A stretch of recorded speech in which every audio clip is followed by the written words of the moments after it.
In the topic of concurrency control, which the next lecture series focuses on, one of the most important building blocks is RPCs. So in this lecture, we'll see what an RPC is and how RPCs are implemented in systems today.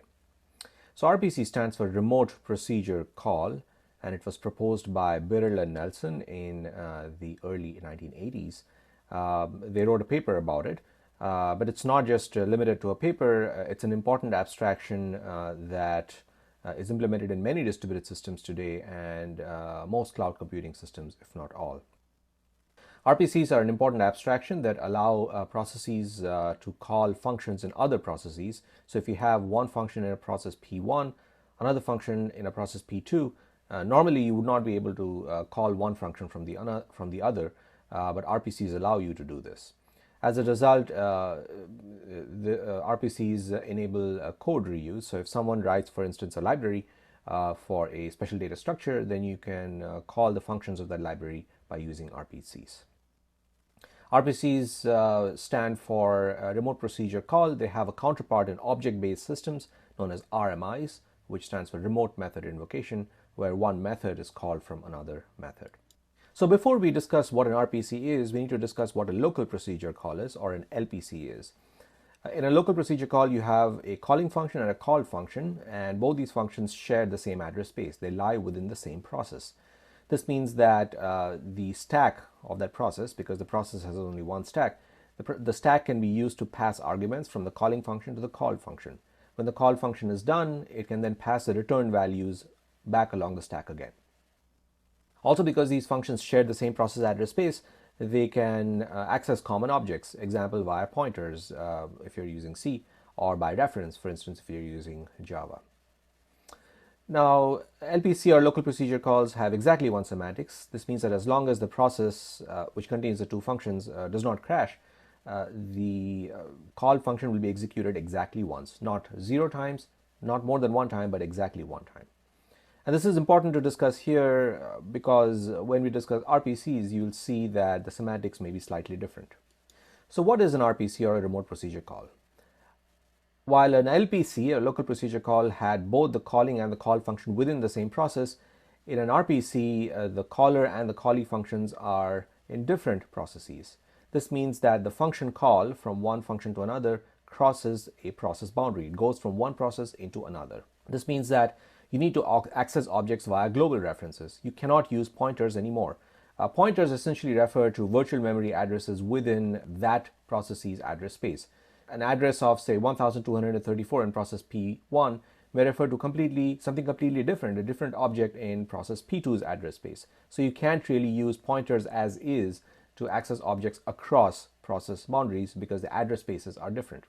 And so you need to have global references if you want to access objects. For instance, a global reference may be the IP and port number of the process containing the object, along with the object number itself. This uniquely identifies the object, and this allows functions to pass essentially global references to other functions. You have RPC, and similarly you have RMI, or remote method invocation, in object-based settings where the caller method and the callee method are in different process address spaces. So vectorially, you have a process P1, it has a main function, it has two other functions, F1 and F2. If main calls F1, that's an LPC, or a local procedure call. F1 might then call F2, which again is an LPC, or a local procedure call. These are LPCs because they stay within the same process address space. They use the process stack. However, if I have a second process P2, which has its own address space, and that has another function F2, then this function F2 may be called by the F1 function in process P1. That would be an RPC, or a remote procedure call. Both these processes might reside on the same host, in which case it's still a remote procedure call. Notice that the remote procedure call here does not cross host boundaries. It stays within the same host, but because it crosses process boundaries, because it crosses over from process P1 into another process P2, it is still an RPC. Or the two processes might be on different hosts, in which case you might need messages that go over the network. One message carries the request, which is essentially carrying the arguments of the call itself. That's the RPC request message. And when the RPC is done, the RPC reply message is then carried back to the calling process P1. So what about the semantics? So we discussed exactly one semantics for LPCs, and we would really desire those for RPCs as well. However, they turn out to be very hard to guarantee in RPCs, primarily because networks, as you know, are failure prone. The request call message might be dropped, or the return message might be dropped. The difference between these two is that in one case, the call function was never executed, in the first case, where the request message was dropped. In the second case, where the reply message was dropped, it was executed. However, from the calling process viewpoint, these two scenarios are indistinguishable. All it knows is that it does not hear a reply back.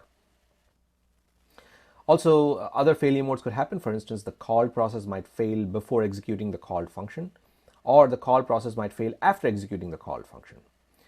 These cases are generally very hard to distinguish by the caller function or the caller process, and so that's what leads to a little bit of ambiguity in terms of semantics. Also, the network might be duplicating messages. So if the request message is duplicated, this means that the called function might be executed multiple times, and you might have more than one execution. So RPCs typically support three flavors of semantics. At most one semantics, which is supported by the Java RMI system. At least one semantics, which is supported, for instance, by the Sun RPC system. And maybe semantics which are supported by the Corba system. So these names mean exactly what they say. At most once means that you're guaranteed that a called function will be executed either 0 or 1 times, no more than 1 time. At least once says that a call function will be executed at least 1 time, but not 0 times, eventually.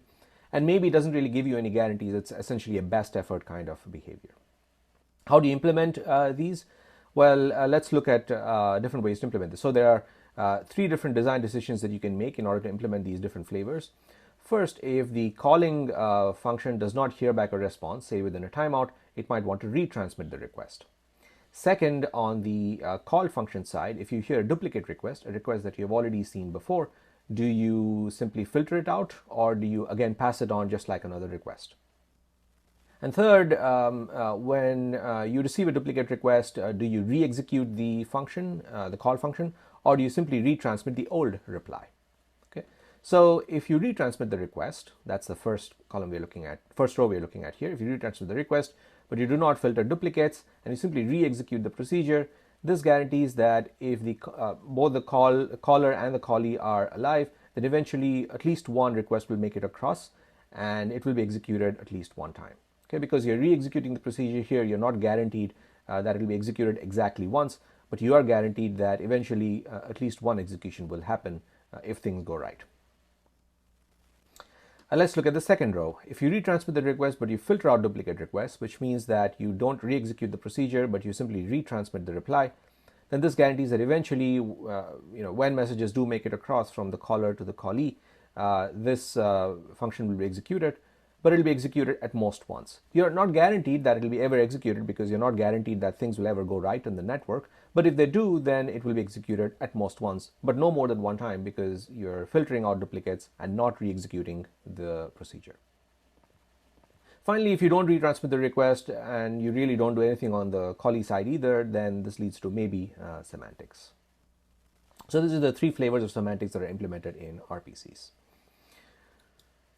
Some kinds of operations, known as idempotent operations, can be repeated multiple times without having any side effects. Some examples of such operations include x equals 1. Whether you execute this operation 1 time, twice, or 1,000,000 times, the end result is the same. X is set to 1. There are no side effects. Similarly, if an RPC call is provided an argument y, which has the same value for each invocation, and if x is set to y, then the end result is the same, whether this RPC is executed once, twice, or 10 times. There are no side effects. Some examples of operations that are not idempotent are increment operations, similarly decrement operations. For an increment operation, if you execute it once, then x is incremented by 1, but if you call it multiple times, then x might be incremented multiple times, and so it has side effects. So this is not an idempotent operation. Similarly, multiplying x by 2 is an operation that has different results whether it is executed once or twice or some multiple number of times. Why are we discussing this? Well, idempotent operations are useful to be used with at least one semantics. If you have an idempotent operation that is inside an RPC, or rather, if an RPC consists of only idempotent operations, if the entire RPC is idempotent, then an RPC called semantics, that is an at least one semantics, plays well with such an RPC. You can implement at least one semantics, and no matter how many times the RPC is called, the end result will be the same without having any side effects. So how do you implement these RPCs? So here's an architecture of how RPCs are typically implemented. On the caller process, we call that the client. There is a client stub. There is also a communication module. On the callee process, also called the server, there is a communication module, there is a dispatcher, a server stub, and then the final callee function itself. Really what we want to have is for the caller function to be able to make a call to the callee function, and then the reply or the response or the return values to be returned back. And so as you notice here, the caller actually calls the client stub, which then passes on the request to the communication module, which then communicates with the communication module on the server side, and then that talks to the dispatcher, and then the server stub, and then the callee, and then the response is passed back along the reverse path. So what are all these modules? Let's look at them one by one. The client stub has the same function signature as the callee. Okay, so we're talking of this function down here. So the signature or the interface of this function is the same as the client stub.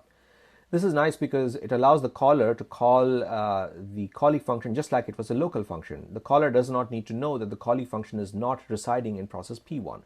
It is calling a function that just looks like a process that looks like the callee function.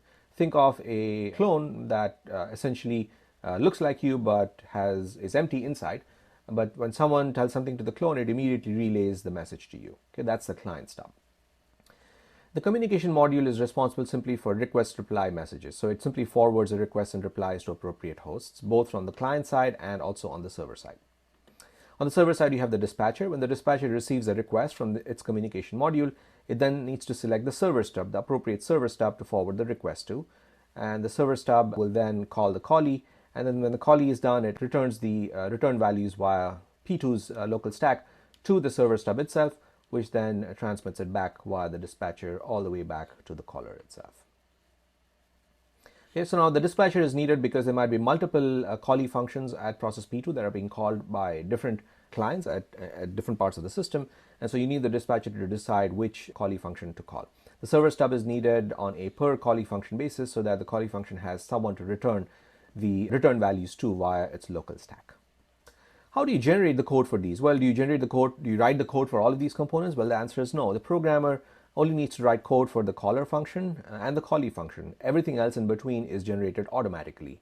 Typically, these are generated automatically from the function signatures or object interfaces if you're using object-based languages. For instance, in the Sun RPC system, there is a language called the Sun XDR, which is used for representing interfaces. So when you write RPCs in Sun RPC system, you would specify the signatures of those functions in Sun XDR. Then the Sun XDR system will use these to generate code automatically for all the components except the caller and the callee function. So the client stub, the remote communication module, the dispatcher, and the server-side stub all are generated automatically from just the interface definitions and the signatures of these functions. All of these components form a part of the middleware system. So CORBA, which is Common Object Request Brokerage Architecture, is an example of a middleware system that supports RPCs. And the Sun RPC and the Java RMI are other middleware systems as well. Now, there's an important topic when you discuss RPCs, which is known as marshalling. Marshalling is needed because different architectures use different ways of representing data. And yet you want to be able to make RPCs across these different platforms. So for instance, you might have an Intel architecture running the caller function process, and an IBM Z architecture running the callee function process. And you want to be able to allow RPCs to happen across these two different architectures. However, these architectures use different ways of representing data, typically, especially integers. There are two popular ways of representing data or storing data in the architecture. They are known as big endian and little endian. These terms come from Jonathan Swift's famous novel called Gulliver's Travels, where Gulliver travels to the land of Lilliput, and the land of Lilliput has small inhabitants, really tiny inhabitants, and they fight wars. There are two nations in the land of Lilliput where they fight wars based on whether they should break an egg from the little endian side or from the big endian side, and that's where the number comes from. where these names come from. So the big endian architectures would store numbers as follows. If you have a hex number that is 12AC33, then it would store 12 in the lowest address, then AC in the next higher address, and then 33 in the highest address. Okay, if you have longer integers, they are stored in the order shown here. So the IBM Z architecture, the System 360, all of these use big endian format. The little endian format is the reverse. So a hex 12 AC33 is stored with the 33 byte in the lowest address, then AC in the next highest address, and then 12. Okay, here we are using byte level addressing. Intel architectures, for instance, follow the little endian architectures. This is why a lot of Windows machines tend to be little endian here. So this means that the caller process uses its own platform-dependent way of storing data, and the callee process does the same as well. And the middleware is responsible for translating between these two. The middleware typically has a common data representation format. This is the platform-independent format that is chosen only by the middleware. We call this as the CDR. And the marshalling is the process of the caller process converting the arguments of the request message into the CDR format. So it takes the arguments which are stored in its own platform-dependent format and converts it into the platform-independent format that's specified by the middleware. This is the process of marshalling. Then it can be packaged into the request message and then sent over to the server side or the callee side. The callee process, on the other hand, extracts the arguments from the message and converts it into its own platform-dependent format. Otherwise, it would not be able to pass it to the callee function itself. Okay, this process of extracting the platform-independent format into the platform-dependent format is known as unmarshalling. Okay, so this is the reverse. Similarly, when the callee function is done, it would marshal its return values into the reply message, and then the caller function would then unmarshal the reply values from the response message itself. So now that we know RPCs as a building block, we can use them to understand the concept known as transactions, and that's what we'll do in the next lecture.